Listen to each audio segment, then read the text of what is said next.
Thank you all for joining me on the stage. So we have all established that fake news is very detrimental, especially to the society at large. But I believe that fake news can be shared for two reasons: with malicious intent and out of ignorance. So this first question is for you, Mr. Dada Olusegun. What are the ways in which we can educate the society at large concerning the spread of news, especially those who do so out of ignorance? Thank you.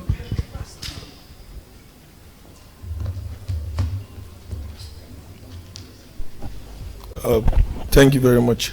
Good morning, everyone. Permit me to, like the people before me, sit on the existing protocols. I see a lot of dignitaries in the house, and I'm happy to be here. I thank the organizers for giving me the opportunity to be a panelist at this event, and I hope that we'll have a successful deliberation. Now, to answer your question, I don't think that it's just two reasons that people shared fake news. There's a third reason, and that is confirmation bias. Confirmation bias is a situation where you wish for a news to be true. So it's really not about ignorance. When you see something that you know obviously is obviously a lie, but because you want it to be true, you wish it to be true, that's where confirmation bias comes in. And it doesn't really matter any other information at your disposal. As far, and I'm speaking from the point of view of, let's take the last elections for instance. And I know that a lot of people, especially on this panel, we had very strong opinions, differing opinions. And for me, I feel that the media really made a mess of the last elections. The mainstream media especially, like Abu stated in the panel that he stumbled on earlier, that the mainstream media is the one that is playing catch up with new media and the trend of citizen reporters and the new guys on the block, so to speak. Most Nigerians would rather read and consume their news diet from an Instablog Niger, for instance, than from Arise TV, because the media has decided, rather than be the exception, the mainstream media, rather than being the exception, they have decided to become in cahoots. And I understand it. I understand it because if you look at what is happening around the world, and especially what happened in the elections, now more than always, the people are the ones who decide what their media, the private media, their private media wants to show. And if they don't show what they want, or they don't say the things they like, they immediately, start making allegations. Oh, they have been paid by this, they have been paid by that. And I think that one of the major TV stations, I don't want to run the risk of, calling names and then getting a cut someone as soon as I step out the door. The purpose of news or journalists is to inform the people, not to give their opinion. And these two have been conflated, because right now we are in a situation where most of the news media still do not realize that for a content or for a fake news to become mainstream, the mainstream media will be the one that will definitely project it. And this went to an extent that very easy, straightforward things like the forgery of an INEC letter that Arise TV put up, without as much as calling, the INEC commissioner and asking, this thing that you have put up, is it true? And they got slammed with a 2 million naira fine for it. We are living in the age of disinformation. Disinformation, not just because of political bias, but because outrage is the new hard currency. The media houses in this country have monetized outrage. The social media companies have monetized outrage. The algorithms that you see, the kind of thing, the information you see online is different from what another person with another bias will see online. Because this whole ecosystem, the social media, has changed everything. Rather than the news, the mainstream media, and I mean the journalists who went to universities, who had advanced degrees, who had a lot of trainings, years of experience on this thing, rather than look at a way to still be the bastion and put up modalities to curb fake news, have now jumped in because outrage is money. Clicks, anything for clicks. That is where we are today. We are in a situation where most of the news media, which, like I said earlier, I understand, it's business. You cannot run your media station on smoke. You have to run it on money. And money means you having the views, audience, and all of that. So whatever you have to say to keep the audience wanting for more, that's apparently what's happening in the news media these days, especially for the mainstream ones. And I think that the onus is directly on the journalists because they are the fourth realm. There's a very thin line, very, very thin line between, say, press freedom and outright irresponsibility. Yes, we want a country that is good. Yes, we want a country that is great. But are we thinking about the future?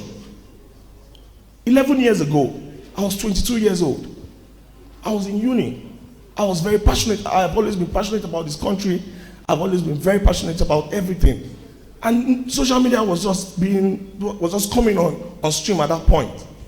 And based on the information that I consumed in the media space at that time, I put up a tweet, which at that time I had maybe 2 retweets, because I never thought for a moment that I was going to be seen as someone who is going to influence people's thoughts. Based on my passion, based on my belief, based on what I've heard, I've seen in the media that has not been contradicted, that has become more or less accepted knowledge, I posted that tweet. And 11 years later, every time I post a tweet and somebody reminds me about it. Time conscious. Okay, sorry. Every time someone reminds me about it, I realize the damage that the media, the mainstream media, can do to a generation. Because I grew up watching NTA News with my father every night at 9 p.m. I grew up reading Ruben Abati in Scholium on the back of the Guardian. And all of a sudden, everything just went bust. And the media, the mainstream media, has not been able to find an opportunity to ensure that they play the gatekeepers of the fourth realm. It is now a wild west. Anything goes. Why do we allow this to continue to happen? Because, like I said before, the actors in this particular industry, from the content providers to the content creators to the content consumers, why is it that every time Gist Lover, for instance, it gets taken down on Instagram and it goes up the next day, it has hundreds of thousands of followers? That's because people love drama. The news, mainstream media must be responsible enough to understand where this starts and where this ends. Thank you, Mr. Dada. Thank you. Thank you so much. Okay, so as well.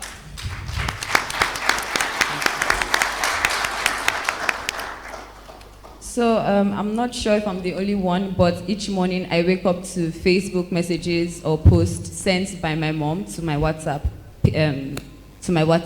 every single morning containing one news or the other.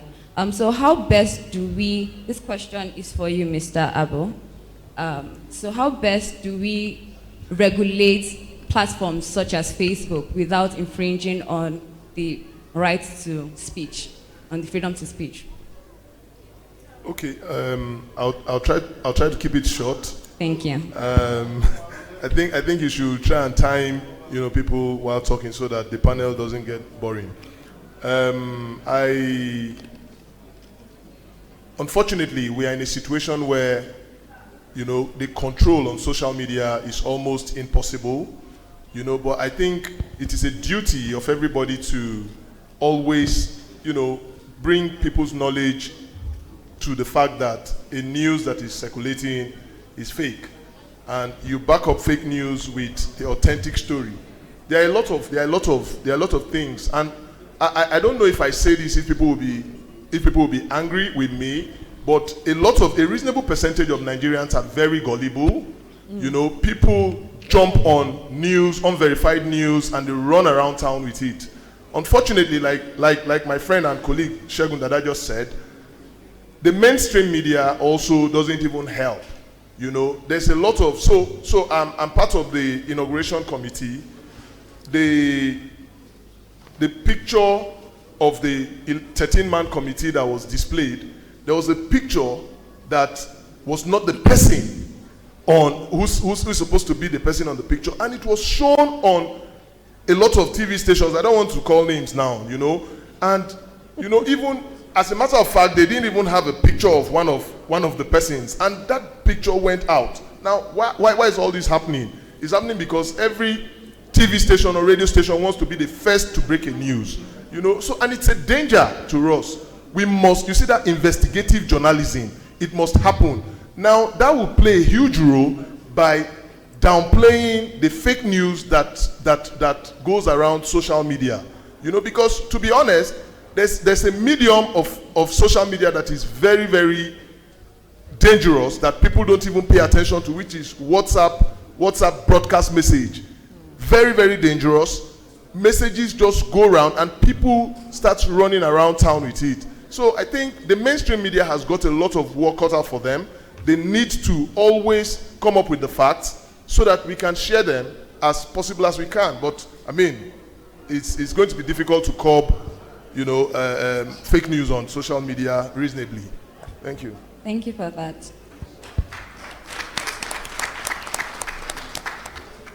So, Mrs. Folashade, could you just tell us in what ways does fake news contribute to political polarization and social divisions within a society?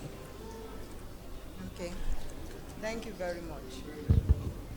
A lot has been said about fake news.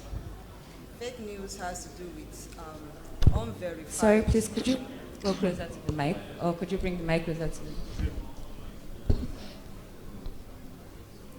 So a lot has been said about fake news.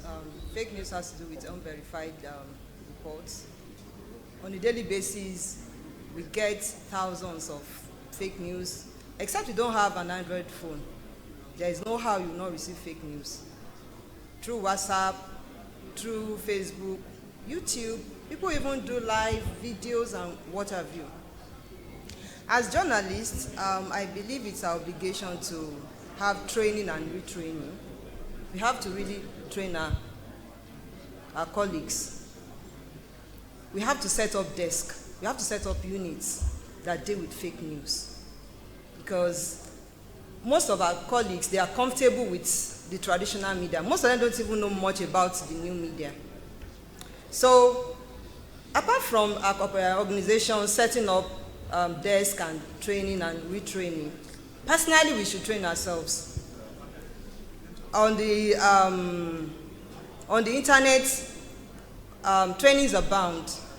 They are free. All we need to do is just get data. Most of the trainings some of us had, though our organizations trained us, but on our own we made efforts, online training, scholarships and all that. So with that, we'll have knowledge and understanding about how deadly fake news can really be. Fake news, for all you know, leads to depression, suicide. It can be as drastic as causing war. So it's not something we should take with levity. It's something we should go all out to fight. And the more we see it as our social responsibility, the better for all of us. Thank you for that, Mrs. Folashade. Okay, so back to you, Mr. Abu Andrew. So are there any regulatory or legal measures that should be implemented to combat the spread of fake news, and if so, what might they entail? Okay, so I know that the National Assembly was working on a regulation. I know it had some challenges along the way, and I don't know how far that bill has gone, you know, but I think it's important that we have a regulation, you know, to a large extent. You know, that will help to, you know, because if there are consequences, you know, people will really think through what they want to post before they post it, you know. So there are a lot of challenges. Unfortunately, the big guys on social media, the Sahara reporters, and okay, so I was trying not to call names, but you know, I just had to. Now you know, when that list came out, it even came out with phone numbers of people. So everybody is bombarding everybody on that committee. You know, so it just takes away the ethics and that beauty that journalism should have. You know, so I think, so if we have a law that is straight up, that deals with those things, you know, that kind of post should be slammed with, you know, a lawsuit, you know, so that people will take caution and you know, have a way of going about these things that does not, you know, become detrimental to you know, the people that consume this news, or it affects directly. Thank you for that. So over to you, Maka. As someone who works in the news industry, as a prominent one as Arise TV, how can journalists and news organizations maintain that credibility and trustworthiness in era of rampant fake news as we have now? Well, when you talk about credibility, that is like the baseline for any media organization, be it mainstream or social media. At least that is what it's supposed to be. But before I answer your question, I want to actually respond to something the gentleman did say a little earlier, that yes, he had the right to call out Arise TV because we had a situation where there was a slip up. I call it a slip up because the truth is, as a media organization, you have no excuse not to do your due diligence before posting any information, no matter how little it was. Yes, there was an incident where somebody, eventually the person who posted that before it even went on air was somebody, unfortunately, high up there at the management level, but made a mistake that didn't just cost us, you know, that fine, but also had people looking at us as, oh, you're supposed to be, you know, the gatekeeper.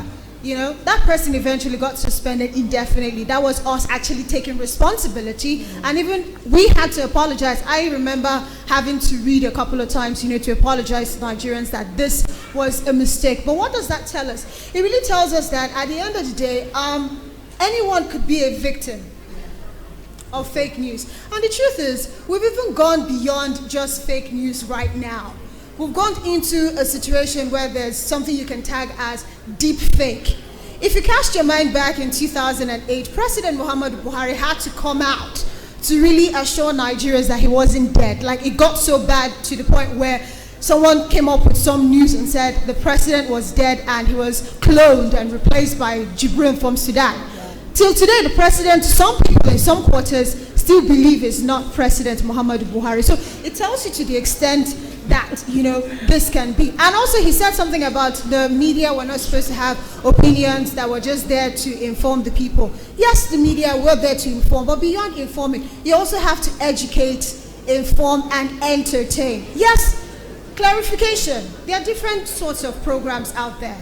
There are news programs where you just say the news that it is, ask the questions and let it go. But in some program format, I know the program he's calling out with most of his, you know, attacks this morning. That particular program gives a leeway to the journalists to sort of, you know, find a balance, go beyond just telling the story, but doing more research. But does that mean that there shouldn't be a line that shouldn't be crossed? The answer is no, because at the end of the day, your responsibility beyond your station and your employers is to the viewers.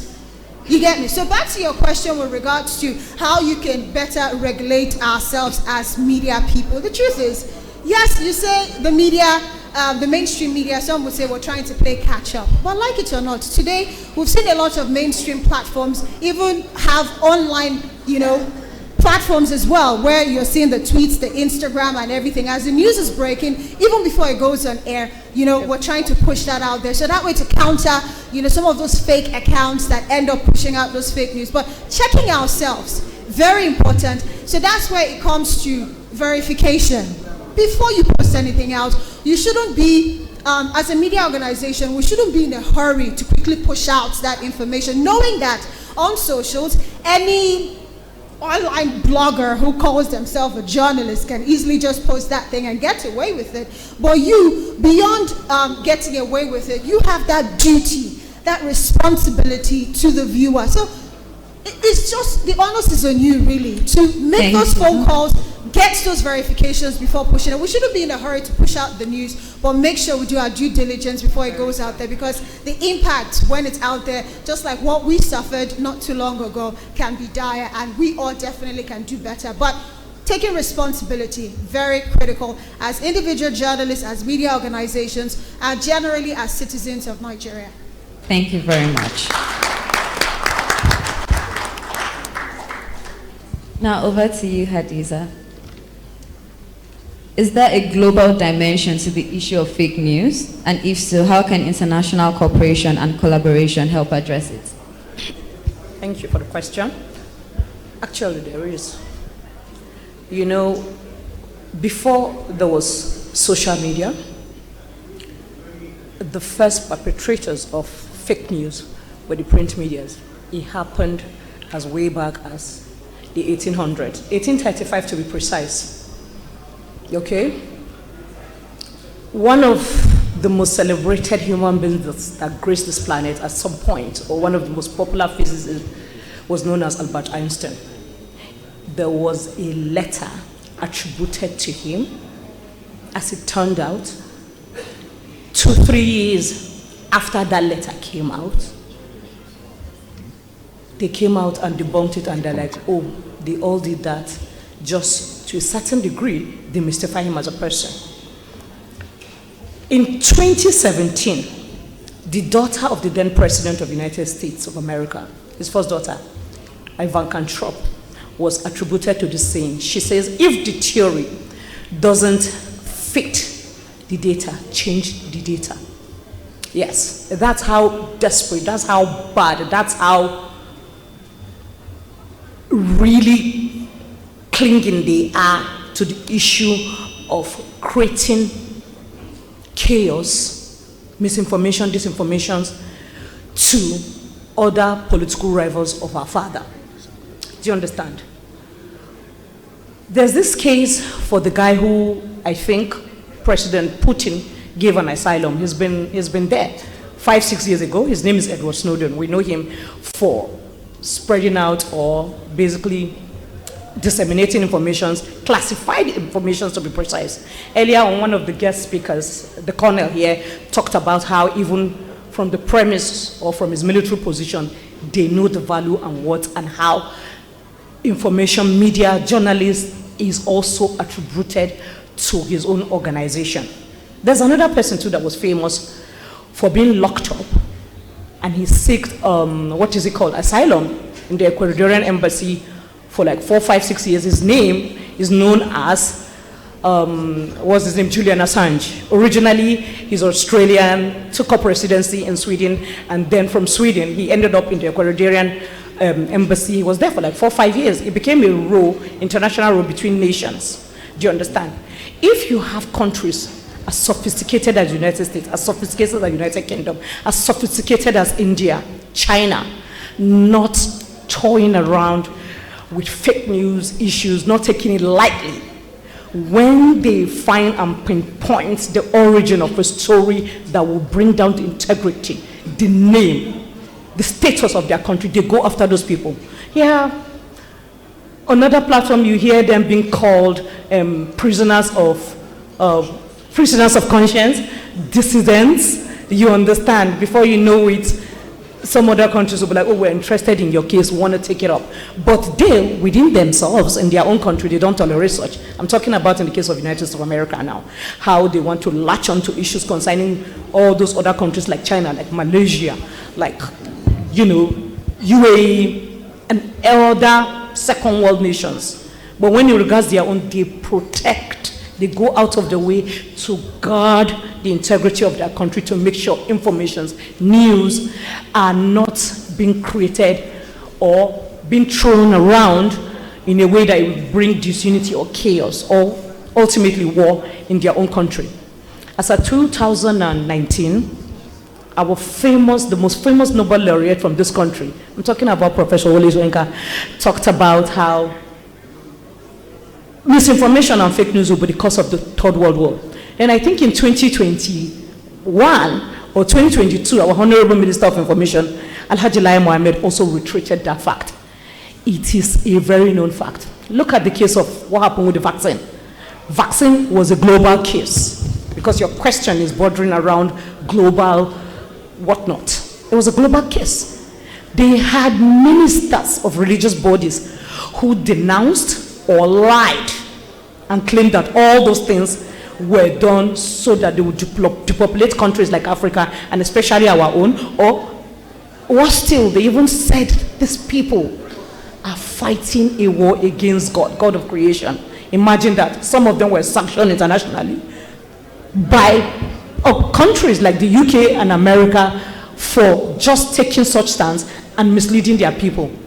It is a very big deal when we don't nip it in the bud, when we don't hold people accountable for disseminating. As far as you do, the first person that spread the source, I mean, all these things have timelines. Oh, I heard this, I spread this. Before you know, he picks up, the next person picks up, and like that we keep forwarding. Where did you originate from? Set example with such persons by making sure they face the full wrath of the law. If not, it's not going to go anywhere anytime soon. Thank you very much. Thank you. Thank you, Hadisa. I think we've established that fake news is a crisis in this country. We could tell from what happened, like she stated, during the COVID era. People were bathing with salt and pepper, Maggi. They turned themselves into stew. So it's really a crisis right now. So now this question is for you, Mr. Dada Olusegun. I think data is one of the problems, I think, that attributes to the rampant spread of fake news, because there's a lack of data in some aspects.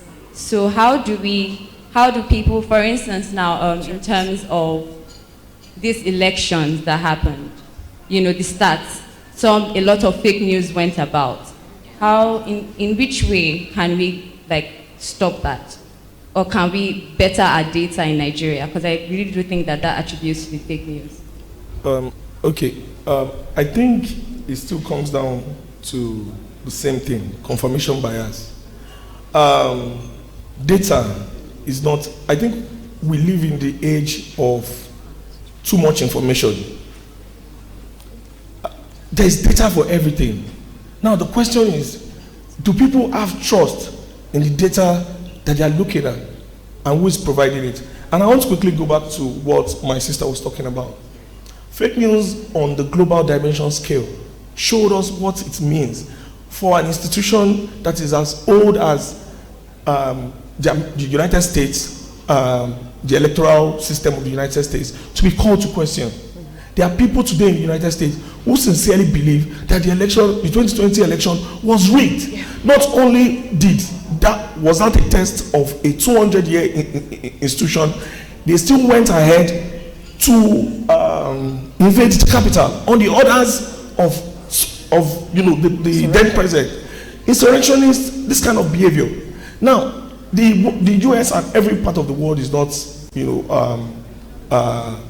shielded away from the rampant problem that is fake news. But I think that the issue of data in Nigeria and around the world gets to be judged on the platform of who is giving me this data. If you look at the polls during the election, these were part of things that caused post-election issues. We kept having people polling doing polls for a random sampling set of people and then projecting it as the wishes of the Nigerian people. And at the end of the day, while most people kept calling for caution at that point, yes, polling is important, but it is also a way and manner of making people doubt, especially if your polling is done is not done with the best practices available. So we see that right now. I can give you a data, and you would go and find your own data from somewhere, and you say this is the one I trust. So the data for most people has become rightly supposed to act as a light. They lean on it when it's convenient, and I think it still comes down to faith in our institution. By the way, man, I wasn't attacking Arise TV. I was making it clear that this is a practice among all of the news stations. And I want to make it very, very categorical why, for me, the mainstream media is very, very important in this fight. The reason is that whatever the mainstream media puts a verdict on, or whatever they take up, even when you are acting, or when they say they are trying to find out the truth, it goes back to giving platforms to people to come and spill all sort of treasonable, unverified facts, unverified information on their platforms. And this, to a great extent, you have to, like she said, I am happy that they are taking responsibility and they are putting the proper sanctions in place. But this must be industry-wide. The Press Council of Nigeria, the journalists, the veterans must realize that you cannot continue to ignore this space any longer. There are more challenges now than ever before. And I want to quickly take us back to something. When I was young, and I think that most people here in my generation would also have come across this slide to buttress what she said. There was a particular news that went around that Nigeria played with India. And India beat us, how many? 99-1. 99. So at this point, there was no social media, right? Yeah. But this is something that has gone around generations unchallenged. There are people who have died with this knowledge, believing that it's heaven's truth. Now, it took me a while to realize that, wait, there are only 90 minutes in a football game. How are they going to score 99 goals in 90 minutes? But as I speak to you today, there are people who believe that the one goal that Nigeria scored, the guy that tried to play the ball into the dot, the ball turned into what? A lion. Oh God. During the Ebola crisis, I'm sorry, let me just take some. I need to quickly, because there are things that, these are called zombie lies. And there are issues that we laugh about them. But there are people who believe this is really what happened. And there has never been a convergence point to disprove any of these lies. When my sister from Arise TV spoke about the President Buhari's issue, there are people in this country, professors, there are pastors who went into their churches and told their generation that this person is dead and he has been replaced. Yes. So you see that we have a lot of work to do. Now, while I don't want to make this panel, or at least my side of it, about whipping the mainstream media, my belief is that if a little bit of sanity is put in place, if more of these sanctions are put in place, I believe that we will be guarding this country from going into war. Look at what is happening in Sudan. Everybody's evacuating their citizens from that country, from the US to UK to Canada to Nigeria. Nobody's talking about the citizens of that country. Where are they going to run to? Who is going to warehouse Nigeria refugees? We are 200 million. If the census of the last one is to be believed, we are 200 million. Where are we going to go to? All our monies, all our properties is not going to be worth anything if we allow fake news, if we allow outrage, if we allow short fraud to take over our system of thinking. If the news organizations must understand that the unity and sanctity of this country is more important than the profits that they stand to make. Thank you very much. Thank you, Mr. Dada. So my next question is for Mr. Bennett Joshua Kingsley. How do we inspire the trust of the citizens, concerning the fake news going up and down? How do we inspire trust for them to trust the usual, how do we inspire trust in them? Okay, good morning, or good afternoon rather. Good afternoon. First thing first, I think when it comes to information consumption, especially in modern time, let's divide it into two demographies. There's a demography that is social media driven. And to such persons, to such demography, it takes more than enough to inspire, answering your question directly, to inspire trust in what they see. The generation from about 18-year-old believes more in social media content. Now my generation going down believes more in the mainstream media. Now, it boils down to the question of who is this public that you want to inspire this trust in? The public that grew up in the era where there was no social media believes more in what they see on mainstream media. That is why you go into some organizations, you meet some individuals, they still believe in the hard copy newspaper, unlike what you have on your Android devices. Now, it will be difficult to tell a youth in the university today, or one in secondary school, to spend more time on hard copy newspapers. They would rather go online to get their information. So to that extent, the conversation as to inspiring trust becomes a collaborative effort between civil society organizations like the one that organized this workshop, governments, media owners and media practitioners, and then business owners. The reason for bringing business owners into the picture is, however it goes, whether society is stable or unstable, it affects everyone. It affects the man that owns the 100,000 naira grocery store somewhere, or the man that owns the multi-million naira filling station somewhere. It affects just about everyone. So there has to be a collaboration between stakeholders as to finding a lasting solution to this. Now, I have a solution to that, a proposed solution to that, but basically, the conversation on inspiring trust is not one that can be answered at the tip of a finger. That is one.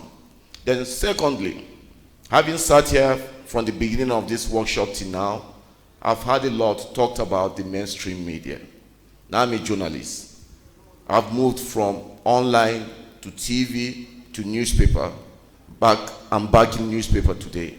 One thing I would tell you is that it takes more than writing and having an online presence to be a journalist. It takes much more than that. Journalism is an ethical profession.